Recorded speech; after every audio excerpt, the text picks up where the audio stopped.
지난주 우리는 여리고 서쪽에서 가장 견고했던 난공불락의 철옹성 여리고를 무너뜨린 여리고 전쟁에 대해서 우린 같이 말씀을 나누었습니다. 그래서 세상을 이기는 교회에 대해서 우리 같이 말씀을 나누었죠.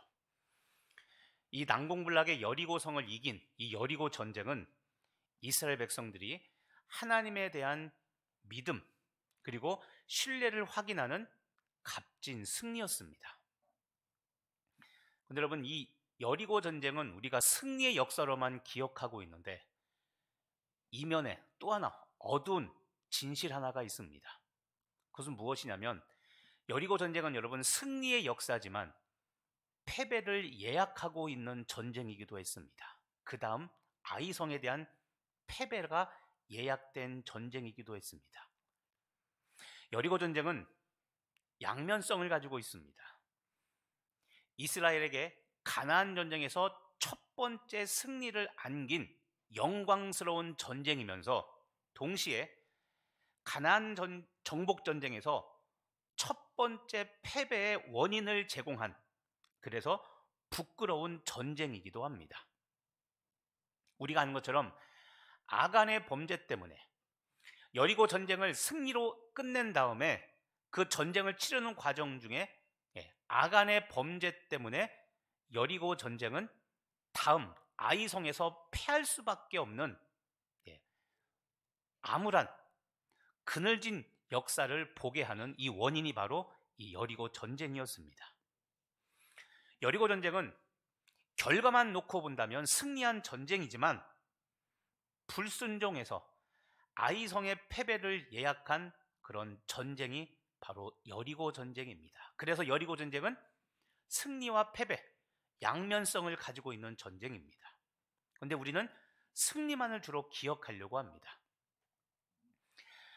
보다 좀 세밀히 말하면 여리고 전쟁 자체는 승리했지만 여리고 전쟁 사후 처리 과정에서 저지른 불순종과 범죄 때문에 아이성 전쟁에서 패배하게 된 절반의 승리만 거둔 것이 이 여리고 전쟁입니다. 여러분, 여리고 전쟁에서 믿음으로 거둔 승리를 교회와 성도는 계속 유지해야 되는데 그러지 못하고 그 다음 아이성 전쟁에서 이 승리는 그냥 빛이 발해졌습니다. 그래서 오늘은 저와 여러분이, 교회와 성도가 어떻게 하면 믿음의 승리를 계속 이어갈 수 있을까? 승리하는 교회, 승리하는 성도가 어떻게 하면 계속해서 승리할 수 있는가? 오늘은 그것을 여러분과 함께 나누려고 그럽니다. 오늘 어떻게 하면 우리가 계속 승리하며 살아갈 수 있는가? 하나님께서 우리에게 주시는 말씀에 귀를 기울여 보시기를 바랍니다. 여리고 전쟁에 앞서서 하나님께서는 여리고 전쟁에서 지켜야 될 수칙을 말씀하셨습니다. 앞장 6장에 있습니다. 자, 6장 17절 말씀입니다. 화면 띄워주시죠.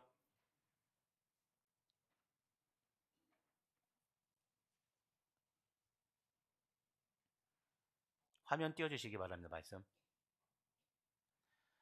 6장 17절 말씀 보시면요, 이 성과 그 가운데 있는 모든 것은 여호와께 온전히 바치되. 자, 주목할 구절이 있습니다. 모든 것은 여호와께 온전히 바치되. 자, 여호와께 온전히 바치라고 말씀하셨습니다. 그 다음 18절 한번 보겠습니다. 너희는 온전히 바치고 오직 너희는 그 바친 물건에 손대지 말라. 자, 여기서도 또다시 반복됩니다. 너희는 온전히 바치고, 그리고 바친 물건에 손을 대지 말라.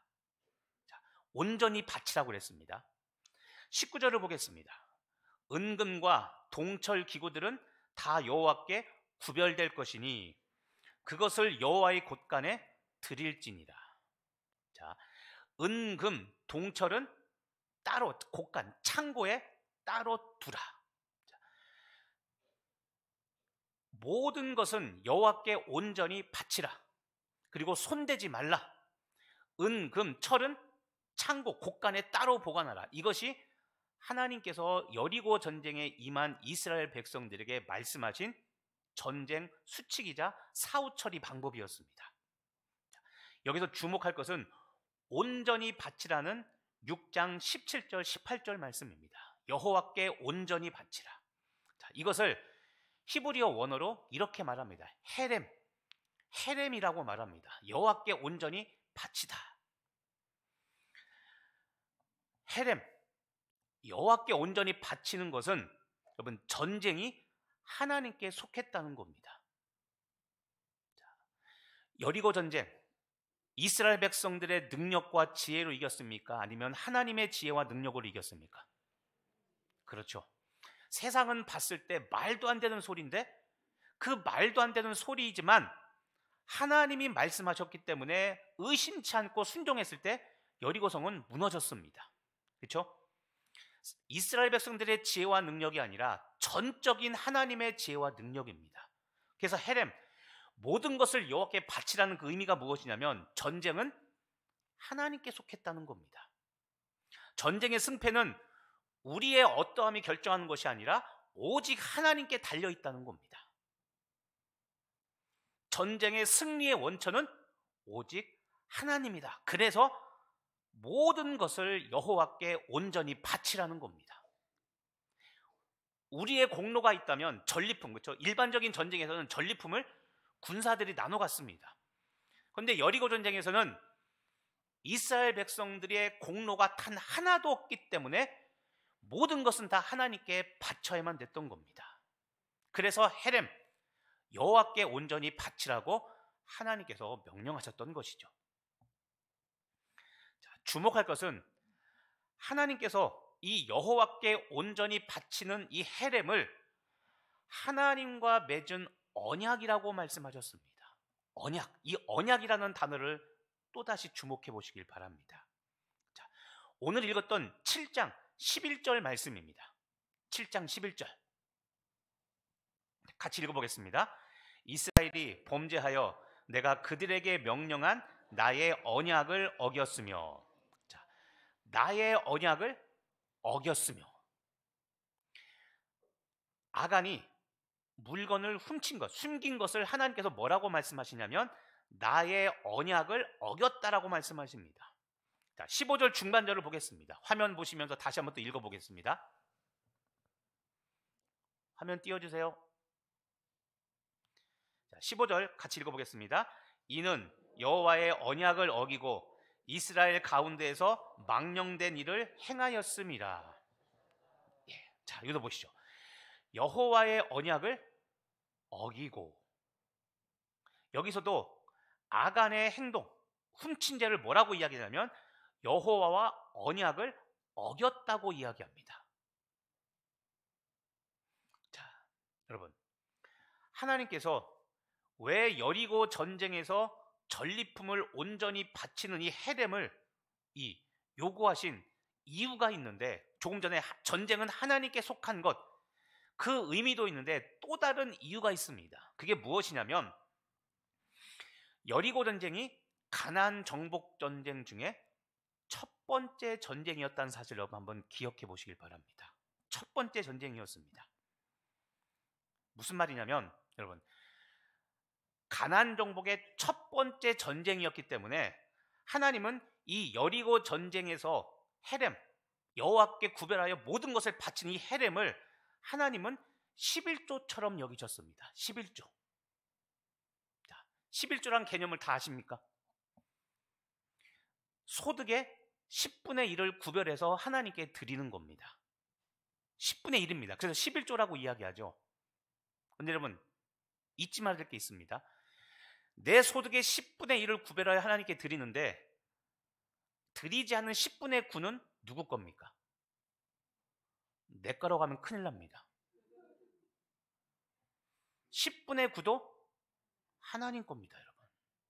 그런데 모든 것은 하나님 건데 하나님께서 10분의 1만 나한테 바치고 10분의 9는 네가 먹고 살아라.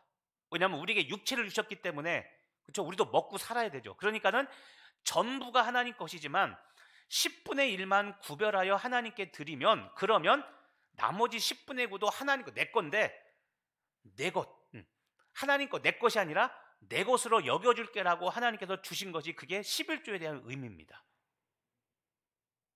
내 거 가지고 10분의 1을 구별해 드린 게 아니라 10가지 모두 다 하나님 것인데 10분의 1만 드리면 나머지 10분의 9는 내 것이 아니지만 하나님께서 네 거로 삼아 줄게라고 어여삐 여겨주신 것, 그게 11조의 의미입니다.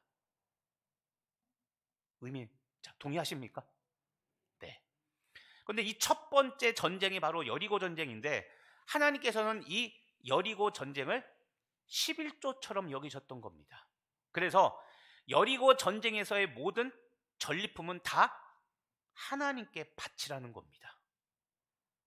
그리고 말씀드린 것처럼 너희 지혜와 너희 능력으로 행한 거 아니니까 전쟁은 나한테 속했다, 내가 주관한다, 이거를 하나님께서 깨닫고 절대 잊지 않게 하려고 다 바치라고 하셨던 겁니다.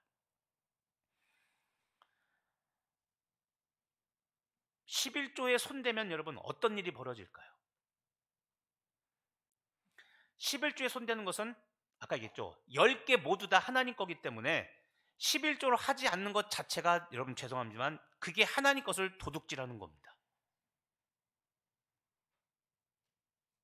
또 심각해지기 시작하죠. 11조 생활 하십니까? 11조 안 하는 게 무엇이냐면 여러분, 자, 말씀 앞에 정직해야 됩니다. 사람 눈치 보고 제가 말씀 전하면 안 되겠죠. 그렇죠? 11조 하지 않는 것은 하나님의 것을 내가 도둑질하는 겁니다. 10분의 9를 달라고 하지 않고 10분의 1을 달라고 했죠. 그런데도 우리는 그거 없으면 나 못 삽니다라고 못 주고 안 주죠. 이게 뭐냐면 여리고 전쟁을 생각해 보십시오. 맡기고 의지하면 하나님께서 살 길을 열어주시는데 못 드리면 결국 그 육체에 또 사로잡혀 살게 됩니다. 하나님은 민노라 하면서 불순종입니다. 전리품에 손을 대는 것은 하나님의 것을 도둑질하는 것이고 그 결과 하나님과 나와의 관계는 깨어지는 겁니다. 왜냐하면 아까 하나님께서 온전히 바치는 것을 무엇이라고 말씀하셨습니까? 언약이라고 말씀하셨죠. 언약, 약속입니다. 언약은 쌍방이 맺는 겁니다. 쌍방.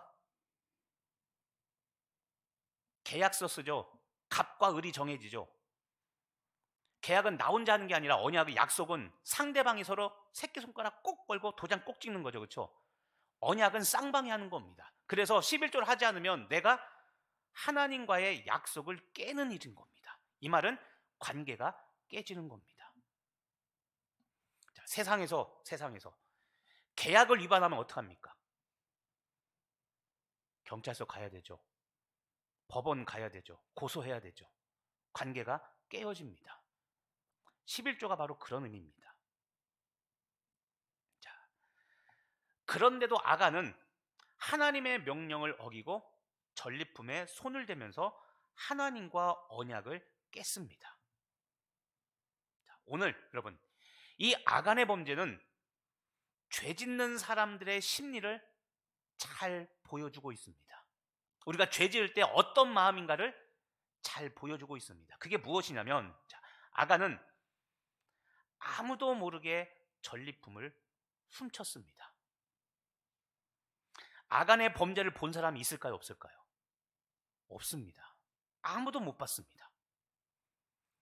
오늘 우리가 읽지 않았지만 오늘 7장 18절에서 제비 뽑기로 자신이 지목될 때까지, 그리고 지목되어서 자기 죄를 토설할 때까지 이스라엘 백성들은 아간이 범죄한 줄 모르고 있었습니다. 왜냐하면 못 봤기 때문에. 아간의 범죄는 완전 범죄였습니다. 자, 여러분, 이제 주목하십시오. 아간은 아무도 모르게 죄를 지으면 넘어갈 수 있다고 생각했습니다. 아무도 보지 않게 죄를 지으면 괜찮을 거라고 생각했습니다. 그런데 과연 그럴까요? 자, 은밀히 범죄하면 사람은 모릅니다. 은밀히 범죄하면. 그런데 하나님은 알고 계십니다. 하나님의 속성 중에 여러분 두 가지가 잊으시면 안 됩니다. 하나님은 무소부재하십니다. 무소, 없는 곳이 없습니다. 부재, 안 계신 곳이 없습니다. 여러분, 아무도 모르게 내가 죄를 지으면 그 죄 짓는 장소에 하나님이 안 계시다고 생각합니까 혹시? 아니에요. 절대 아니에요. 하나님이 계시지 않는 곳은 없습니다. 단 역사하지 않을 뿐입니다. 죄 짓는 곳에는. 또 하나, 하나님은 전지전능하십니다. 전지, 모든 것을 알고 계십니다. 자, 나는 기가 막힌 방법으로 사람들을 속이고 완전 범죄를 이룩할 수 있습니다. 그런데 사람은 속일 수 있으나 하나님은 못 속입니다. 무소부재하시고 전능하신 하나님이기 때문에 하나님은 죄를 모를 수 없고 죄에 대해서 모른 채 하지 않으십니다.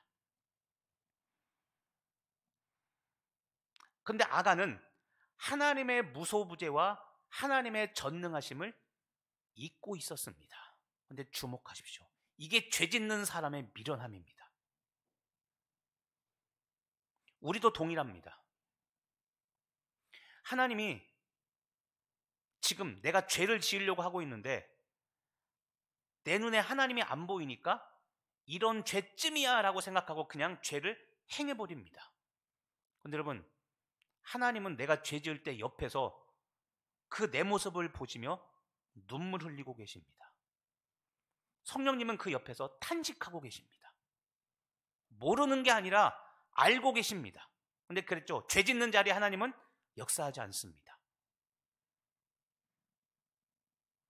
그래서 우리가 제발 깨달아야 됩니다. 여러분, 우리는 똑똑하고 우리는 신앙생활 오랜 경험을 통해 잘 알고 있다 하지만 지금 말씀드리죠. 우리가 은밀하게 죄 짓는 이유가 뭡니까? 하나님이 어떤 분인지를 모르니까 그렇게 죄 짓는 겁니다. 무소부재하신 하나님, 전지전능하신 하나님이 시퍼렇게 눈을 뜨고 나를 지켜보고 계시다면 내가 그 죄 지을 수 있을까요?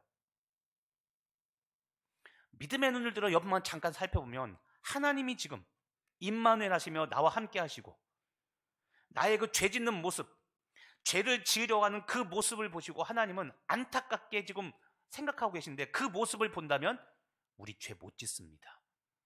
그런데 작정하고 죄를 짓죠. 작정하고. 모르면서 죄를 지으면 그나마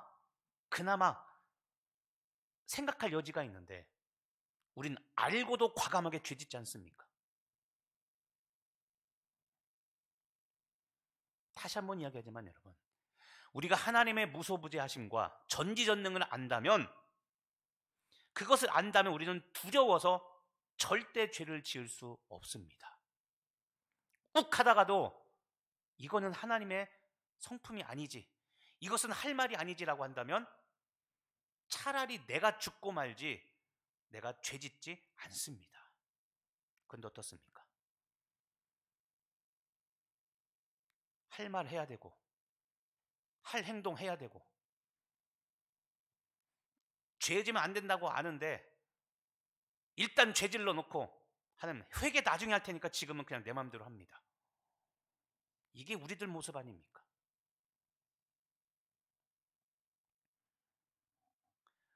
은밀히 범죄하면 들키지 않을 거라는 이 아간의 마음과 생각, 이것처럼 혹시 여러분도 그렇게 생각하는 거 아닙니까? 여러분, 은밀한 죄에 대해서 다시 한번 생각해 보시길 바랍니다. 내가 죄를 짓는 건 아무도 모를 거야. 주목하십시오. 은밀한 죄는 매우 위험합니다. 왜냐하면 은밀하게 지은 죄일수록 더 은닉하려고 하기 때문에 그렇습니다. 자, 은밀하게 지은 죄일수록 어떻게 한다고요? 더 은닉합니다. 죄를 지으면 곧바로 하나님께 나아가야 되는데 은밀하게 지은 죄일수록 우리는 공개하지 못합니다. 오픈하지 못합니다. 사람을 살인한 사람이 나 사람 죽였어 하고 돌아다닙니까? 아니죠. 금은방에서 은금 훔쳐간 사람이 나 조금 전에 이거 훔쳤습니다 광고하고 다닙니까? 아니죠. 심각하지만 여러분, 불륜을 저지른 사람이, 해야 될 관계를 하지 말아야 할 사람이 나 불륜 저지르고 다닙니까? 광고하고 다닙니까? 어떻게든지 아내를 남편에게 숨기려고 하죠. 은밀하게 지은 죄일수록 더 숨깁니다. 이 말은 은밀하게 지은 죄일수록 더 회개하지 않으려고 합니다. 우린 은밀하게 죄를 짓고 숨길 수 있다고 생각하는데 이게 얼마나 무서운 일인지 아십니까?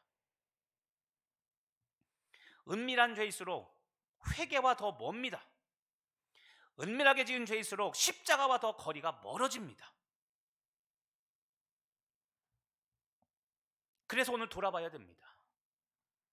나만의 은밀한 장소, 나만의 은밀한 시간, 나만 알고 있는 횡령의 방법, 죄 지을 수 있는 방법, 이거 나만이 알고 있는 은밀한 시간과 장소와 방법이 있습니까? 있다면 여러분, 그 은밀함을 어떻게 사용하고 계십니까? 은밀한 장소와 시간과 방법은 하나님께 구별된 시간과 장소, 하나님께 구별된 거룩한 방법으로 만들어서 하나님을 향하여 사용하고 있습니까? 아니면 그 은밀한 시간과 장소와 방법을 죄 짓는 데 사용하고 있습니까? 다시 한번 이야기합니다. 여러분, 착각하면 안 됩니다. 이 세상에 은밀한 죄, 숨길 만한 죄는 결코 없습니다. 사람들이 모르는 죄는 있을 수 있어도 하나님이 모르시는 죄는 없고, 죄값을 치르지 않는 죄는 단 하나도 없습니다. 주님 앞에 다시 섰을 때 우리는 이 사실 앞에 직면하게 될 겁니다. 내가 치른 죄값은 회개하지 않으면 반드시 다 내가 치르게 되어 있습니다. 그렇기 때문에 은밀한 죄를 지어놓고 은밀하게 했다고 기뻐할 일도 아니고, 알고 일부러 은밀히 죄질러 놓고 너도 한번 엿먹어봐라 이런 식으로 보복하는 일, 우린 제발 그쳐야 됩니다. 은밀히 죄를 지었다면 최대한 빨리 그 죄를 십자가 앞으로 가져가시기를 바랍니다. 그 죄를 십자가의 주인인 예수님께 가져가고 예수님께 맡기고 십자가 밑에서 죄 용서함 받는 여러분 되길 바랍니다. 그게 거룩해지는 방법이고 생명에 이르는 유일한 방법입니다. 내 죄를 주님 앞에 고백할 때 내 죄는 십자가에서 소멸되고 우리는 죄로부터 자유롭게 되고 거룩해지는 겁니다. 죄를 십자가 나무 밑에 묻어두면 십자가 나무 밑에서 죄사함의 싹이 납니다. 그리고 죄사함의 열매, 생명의 열매가 맺히게 됩니다. 죄는 십자가에서 다루어져야 됩니다. 특히 은밀하게 지은 죄일수록 모른 채 하고 넘어갈 것이 아니라 반드시 십자가 앞에서 다루어져야 되는 것이 바로 은밀하게 지은 죄입니다. 여러분, 예수님의 십자가는 죄가 영원히 사라지고 영원한 생명이 임하는 것이 바로 십자가고, 거룩함이 시작되는 것이 바로 그 십자가입니다. 믿음으로 거둔 승리를 거룩한 삶으로 이어가는 여러분 되길 간절히 바랍니다. 그래야 우리가 거둔 승리가 이어지는 겁니다. 지난주 여리고성에서 얻었던 승리가 왜 오늘 아이성 싸움에서 이어지지 못할까요? 네, 거룩함을 잃어버렸기 때문에 그렇습니다. 죄짓기 때문에. 우리 사랑하는 강릉 성결교회 성도 여러분, 절대 순종하는 이 거룩함으로 죄악을 이기시길 바랍니다. 그때 성도는, 그때 교회는 승리하는 삶을 계속 이어가게 될 것입니다. 범죄자의 두 번째 특징이 무엇일까요? 범죄자의 심리 두 번째 특징. 자, 죄를 짓는 사람은 이렇게 생각합니다. 내가 지은 죄는 내가 짓는 거니까 벌을 받아도 내가 받는다. 그래서 다른 사람에게는 해를 끼치지 않는다고 생각합니다. 내가 죄 지었으니까 내가 벌 받지 다른 사람이 벌 받지 않지 않습니까? 맞는 말인 것 같죠. 하지만 결과는 오늘 어땠을까요? 오늘 15절 말씀에 보면 아간의 죄 때문에 아이성 전투에 참여한 36명의 죄 없는 사람들이 목숨을 잃었습니다. 36명, 많지 않다고 생각할 수 있는데 여러분, 그 36명 중에 여러분의 가족이 있다고 생각해 보십시오. 아간의 죄 때문에 죄 없는 36명의 목숨을 앗아갔습니다. 뿐만 아니라 24절에 보면 죄를 지은 당사자 아간은 물론 그의 가족들과 그리고 가축, 소유물까지 죽임을 당했습니다.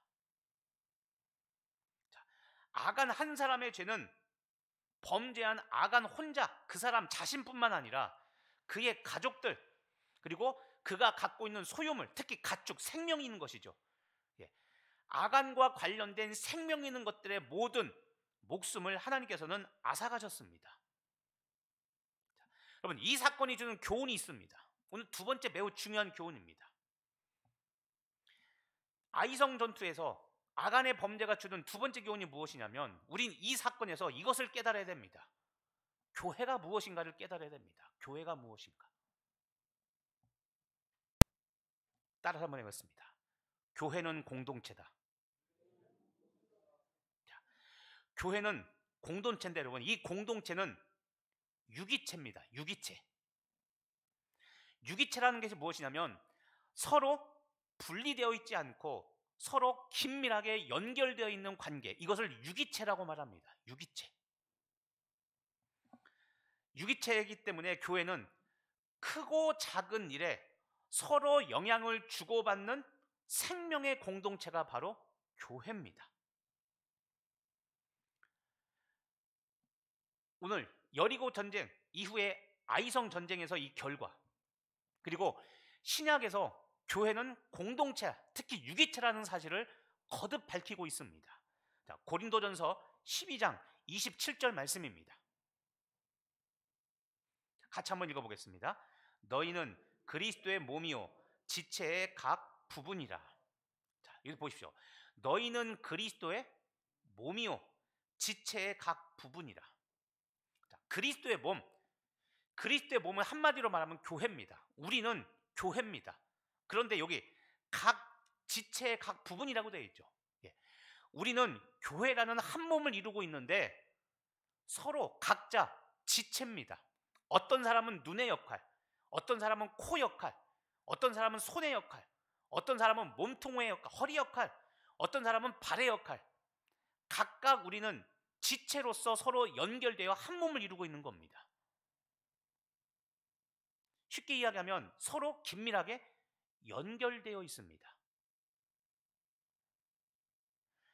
우리는 서로 연결되어 있기 때문에 크고 작은 일에 서로 영향을 받습니다. 자, 끔찍한 한번 예를 들어보겠습니다.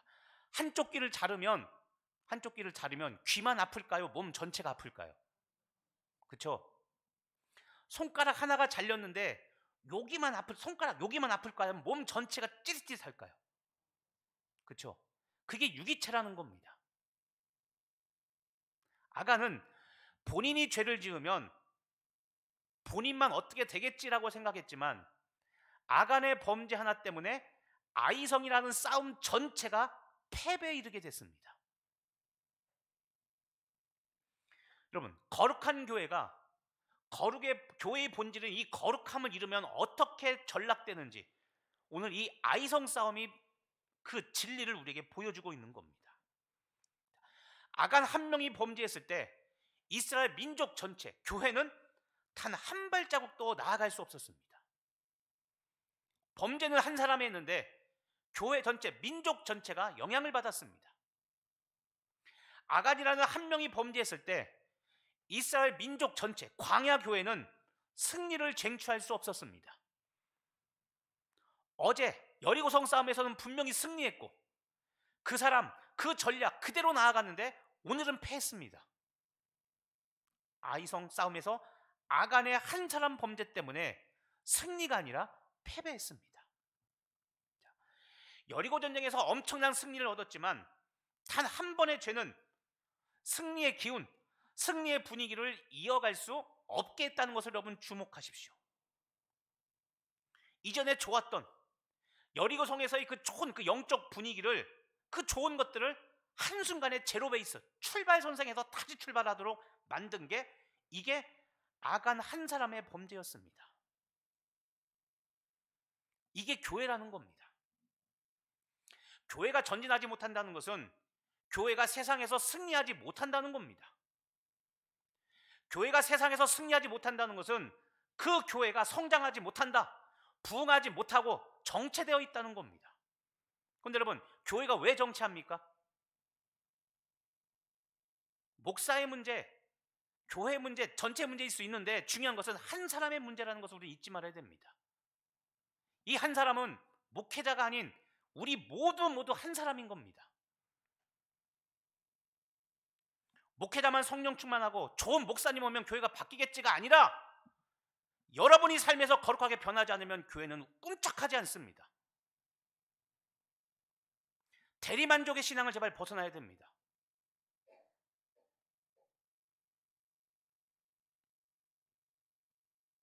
제가 성령 충만, 목사 한 사람이 성령 충만하고 교역자가 성령 충만하면 그것이 우리가 원하는 답이 아니라 강릉 성결교회 한 사람 한 사람 모두가 다 죄를 짓지 않고 성령 충만하게 살아갈 때 교회는 승리한다는 것을 하나님께서는 아이성 싸움을 통해 보여주는 겁니다.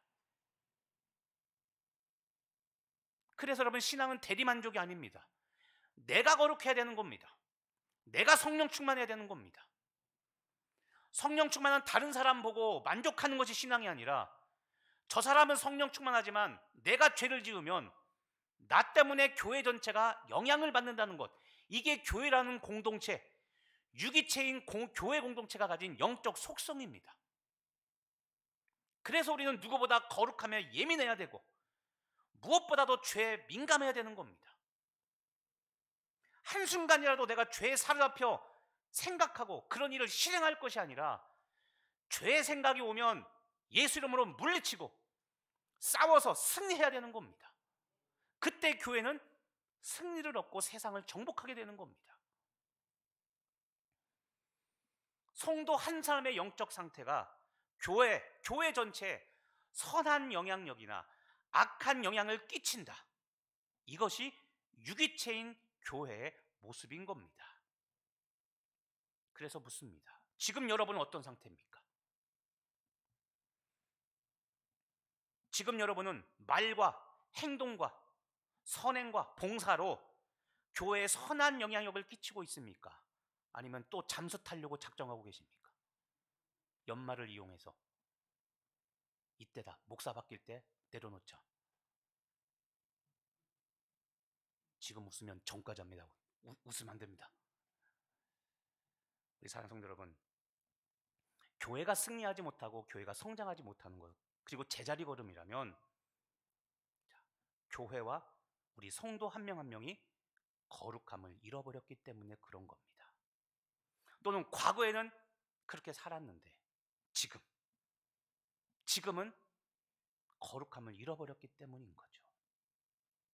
거룩함을 잃어버린 교회는 건물로만 존재하는 유명무실한 교회가 됩니다. 그 건물은 박물관입니다. 박물관. 과거의 영광에 매여 있는 것이죠. 거기에 묶여 있는 것이죠.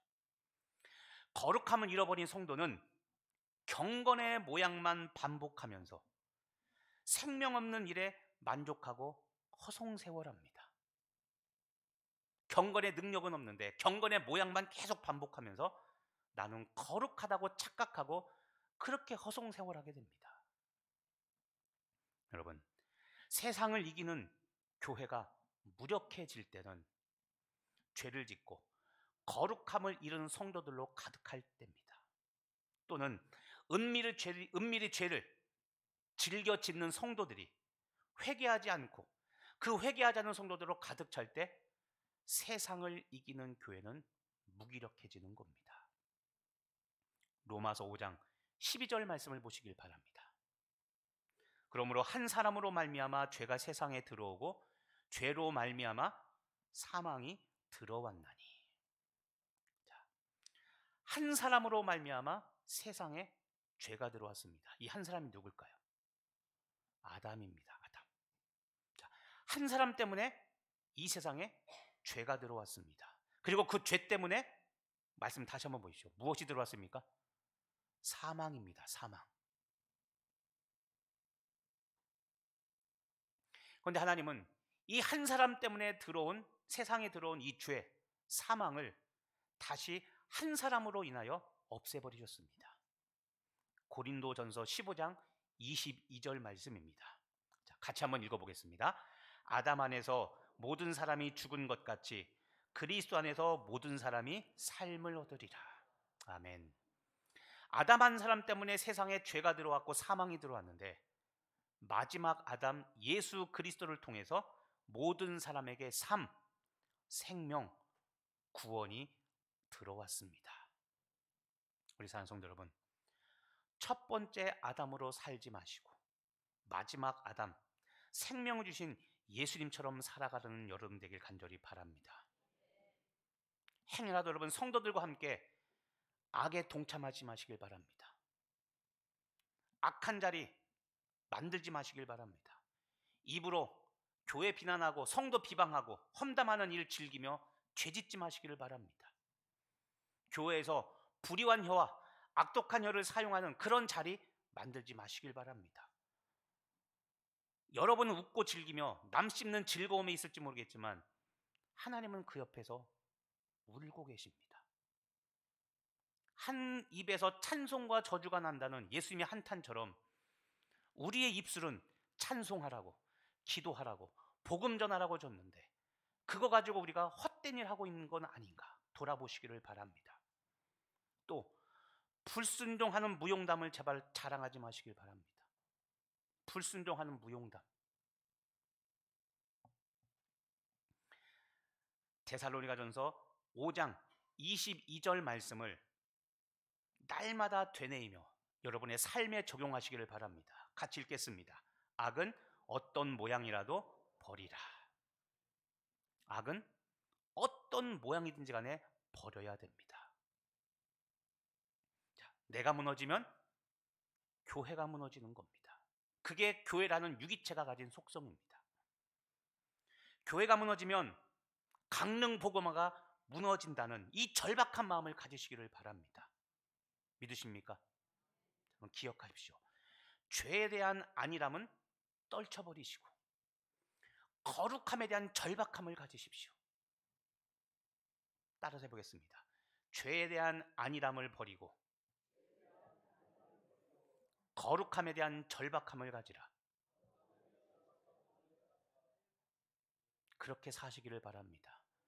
그래서 하나님께서 우리에게 이렇게 말씀하셨습니다. 마지막으로 읽고 마치겠습니다. 베드로전서 1장 15절 16절 말씀입니다.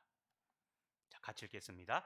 오직 너희를 부르신 거룩한 이처럼 너희도 모든 행실에 거룩한 자가 되라. 16절 기록되었으되 내가 거룩하니 너희도 거룩할지어다. 아멘. 자, 15절 보시면 모든 행실에 거룩한 자가 되라. 모든 행실입니다. 내가 거룩하니 너희도 거룩하라. 기억하십시오. 믿음으로 세상을 이긴 교회가 그 승리를 유지하는 방법은 거룩함입니다. 기도하겠습니다. 하나님, 거룩하게 살게 하여 주시옵소서. 세상을 따라 사는 성도가 아니라 세상을 이기는 성도 되게 하옵시고 믿음으로 세상을 이기되 거룩함으로 날마다 그 승리함을 이어가는 귀한 교회와 복된 성도 되게 하여 주시옵소서. 감사드리며 예수님의 이름으로 기도합니다.